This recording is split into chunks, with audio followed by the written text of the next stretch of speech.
வணக்கம். APR news செய்திகளுக்காக செய்தி வாசிப்பவர் வித்யா.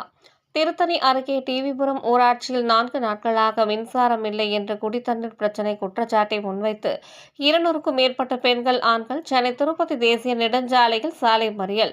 திருத்தணி மே 5. திருவள்ளூர் மாவட்டம் திருத்தணி அருகே டிவிபுரம் ஊராட்சியில் 2000க்கும் மேற்பட்ட மக்கள் வசித்து வருகின்றனர்.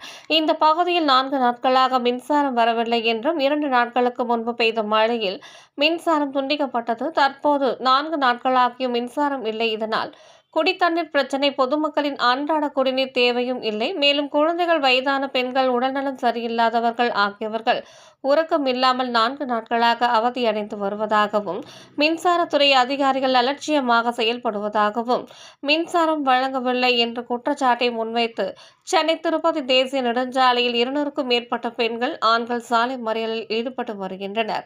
இதனால் மின்சாரத்துறை அதிகாரிகளை கண்டித்து சாலை மறியலில் ஈடுபடும் வரும் காரணத்தினால் இந்த பகுதி வழியாக திருத்தணியில் இருந்து ஆந்திர மாநிலத்திற்கும், ஆந்திர மாநிலத்தில் இருந்து தமிழகத்திற்கு, சென்னைக்கு, காஞ்சிபுரத்திற்கு, வேலூர் போன்ற பகுதிகளுக்கு செல்ல முடியாமல் வாகனங்கள் 5 கிலோமீட்டர் தூரம் அணிவகுத்து நிற்கின்றது. இதனால் பொதுமக்கள் சாலை மறியல் செய்தது வரும் இடத்தில் காவல்துறை அதிகாரிகள் பேச்சுவார்த்தை மேற்கொண்டனர்.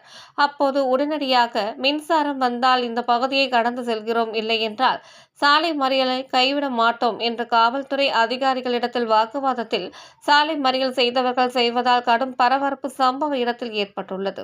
சாலை மறியல் கைவிடுங்கள், உங்களுக்கு மின்சாரம் வருவதற்கு ஏற்பாடு செய்கிறோம் என்று காவல்துறை அதிகாரிகள் பேச்சுவார்த்தை ஏற்க மறுத்து தொடர் சாலை மறியல் 3 மணி நேரத்திற்கு மேலாக நடைபெற்று வருவதால் சம்பவ இடத்தில் பரபரப்பு. சாலை மறியல் நடைபெறும் இடத்தில் மின்சாரத்துறை அதிகாரிகள் யாரும் பேச்சுவார்த்தைக்கு வரவில்லை என்று பொதுமக்கள் தொடர் குற்றச்சாட்டை முன்வைத்துள்ளனர்.